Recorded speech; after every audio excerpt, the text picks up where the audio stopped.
Bismillahirrahmanirrahim. Assalamualaikum warahmatullahi wabarakatuh. Alhamdulillahi rabbil alamin. Allahumma salli ala Sayyidina Muhammad wa ala ali Sayyidina Muhammad. Sebelum pembelajaran dimulai, mari berdoa kepada Allah. Rabbi zidni ilma warzuqni fahma. Amin ya Allah ya rabbal alamin. Mudah-mudahan pembelajaran kita di hari ini kita diberikan kelancaran, kalian mendapatkan ilmu yang bermanfaat.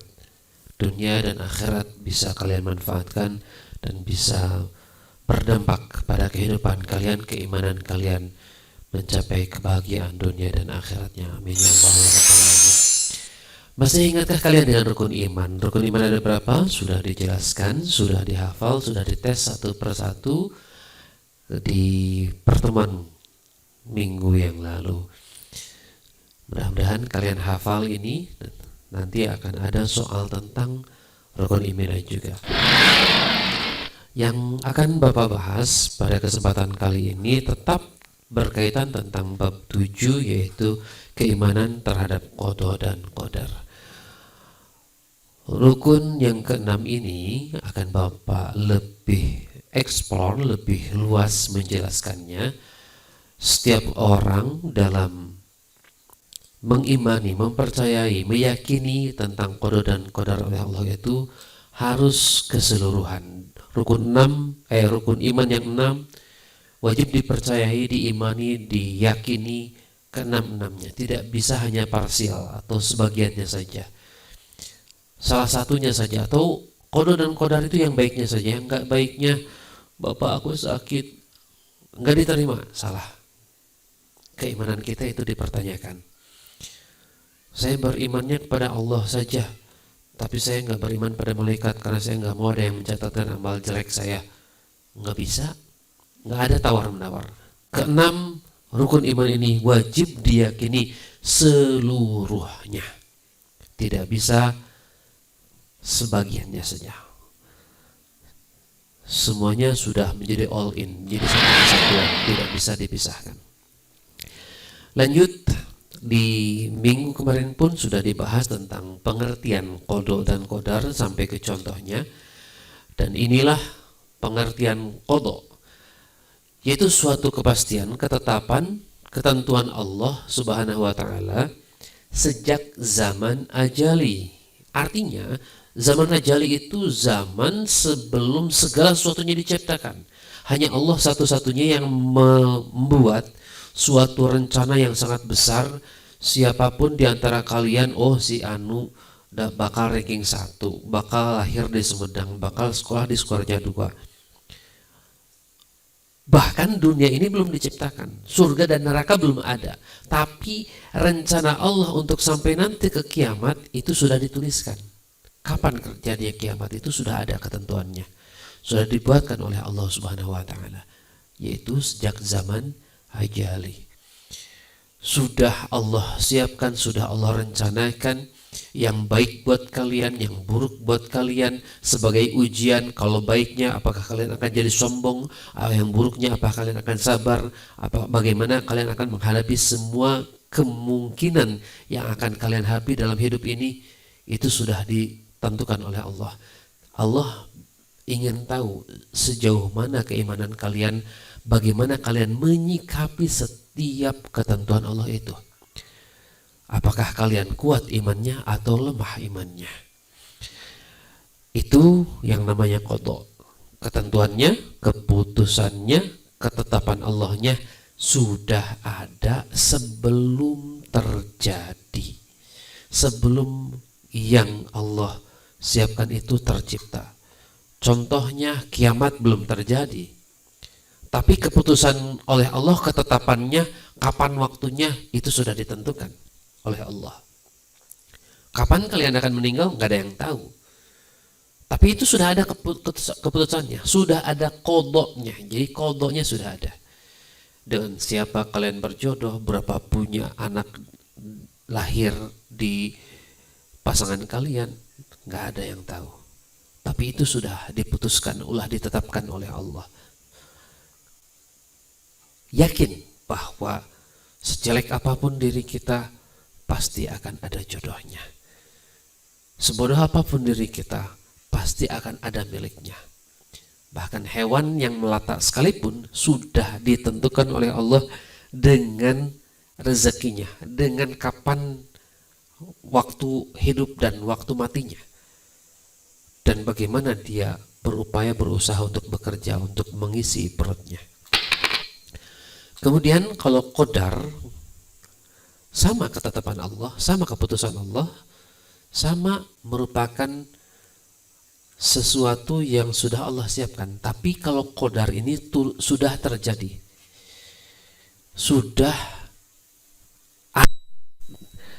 sudah ada peristiwanya. Contohnya, kalian lahir sebagai laki-laki, kalian lahir sebagai perempuan, itu sudah lahir, sudah terjadi. Dan itu betul-betul Allah sudah menentukan di masa lalu. Tapi prakteknya sudah lahirnya, sudah besarnya seperti sekarang ini, itu qadar.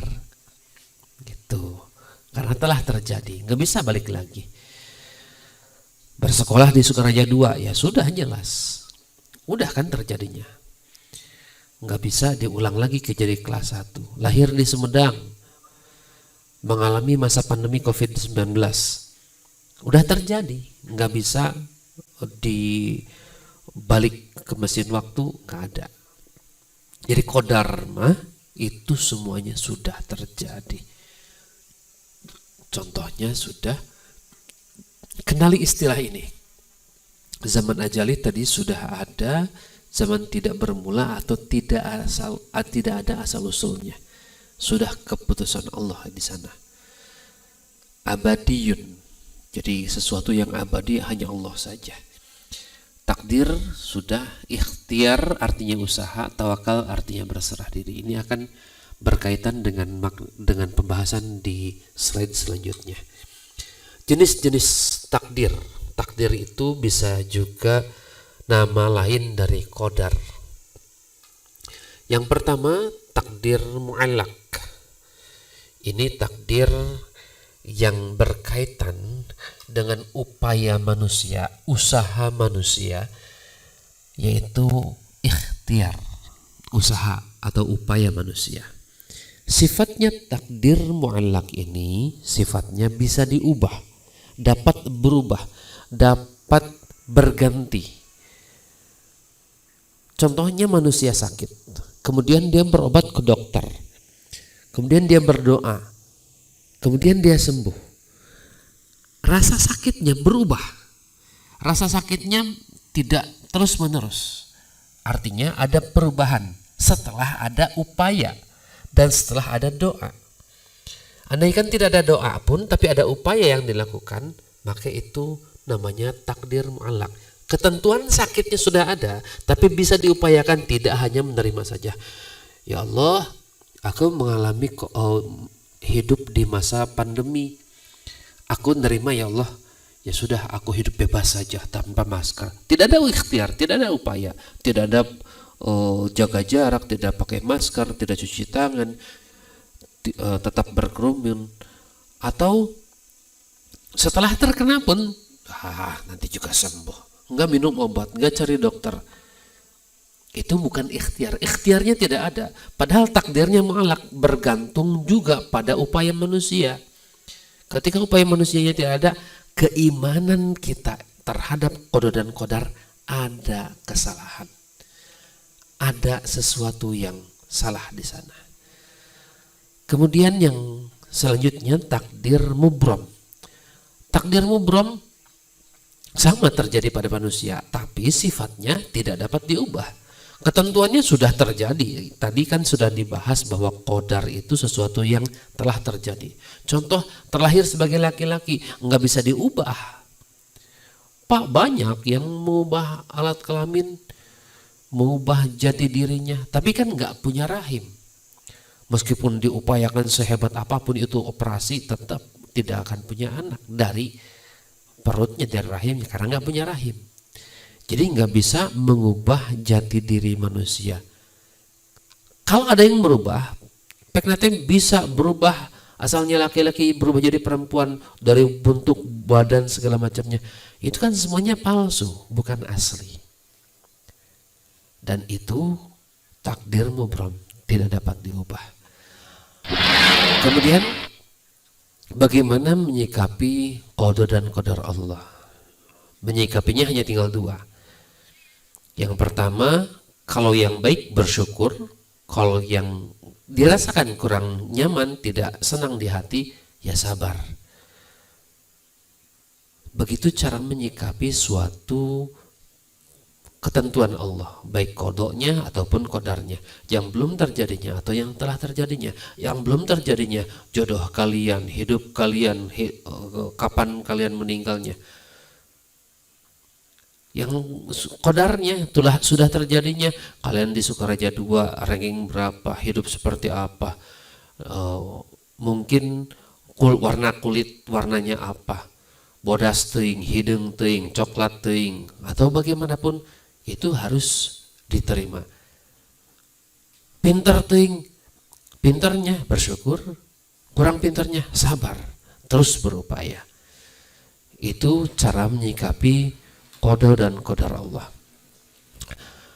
Jadi erat kaitannya qada dan qadar ini dengan upaya, usaha menyikapi suatu takdir Allah, qada Allah dan qadar Allah yang belum terjadi atau yang sudah terjadi.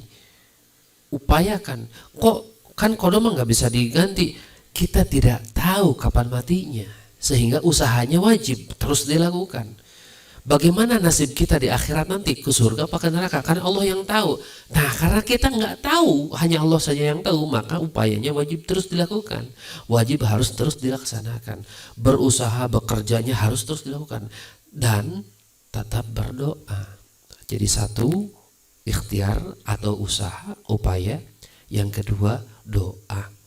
Membuktikan bahwa usahanya, kerjanya itu, wah itu hasil kerja saya, itu hasil belajar saya, itu hasil ngapalkeun 24 jam, pinter ranking hiji. Dia melupakan Allah yang sudah menentukannya dengan tidak berdoa. Tetap berdoa, serahkan pada Allah. Ya Allah aku minta, ya Allah aku minta, ya Allah aku minta. Kemudian kalau sudah usaha, kalau sudah doa, usaha yang dilakukan, upaya yang bisa dilakukan, langkah yang bisa dilakukan, yaitu dengan tawakal yang terakhirnya. Tawakal tadi di istilahnya adalah berserah diri. Qada dan qadar Allah disikapi dengan 3 langkah. Pertama, ikhtiar, usaha. 2, berdoa. Ketiga, tawakal. Ikhtiar, berusaha sekuat tenaga, semangat, terus tidak berhenti, tidak pantang menyerah. Lanjutkan pekerjaan. Yang kedua, berdoa, mohon pada Allah, minta petunjuknya, minta petunjuk untuk bagaimana yang harus kita lakukannya. Yang terakhir, tawakal. Tawakal artinya menyerahkan, hasilnya baik atau buruk, sukses atau tidak, lolos atau tidak, berhasil atau tidak, diserahkan semua keputusannya, terserah Allah. Tapi yang Allah berikan itu pasti yang terbaik. Qada dan qadar merupakan ketetapan atau ketentuan Allah bagi makhluknya, apakah itu ketentuan yang baik atau yang buruk, yang menyenangkan atau yang menyedihkan.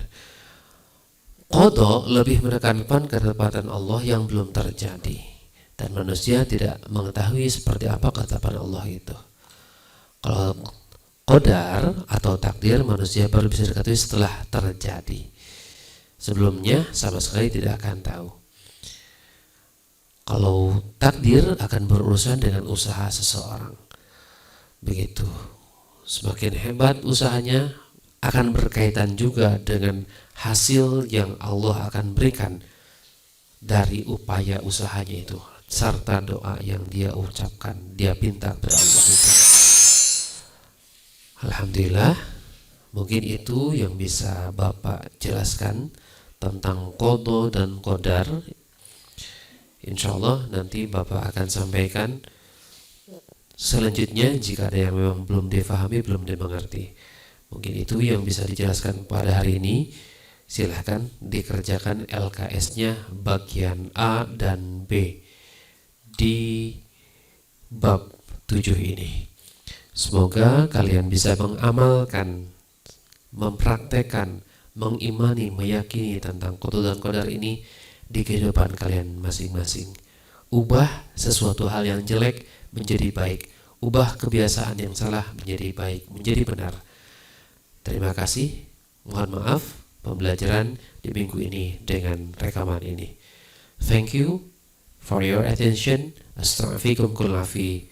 Assalamualaikum warahmatullahi wabarakatuh.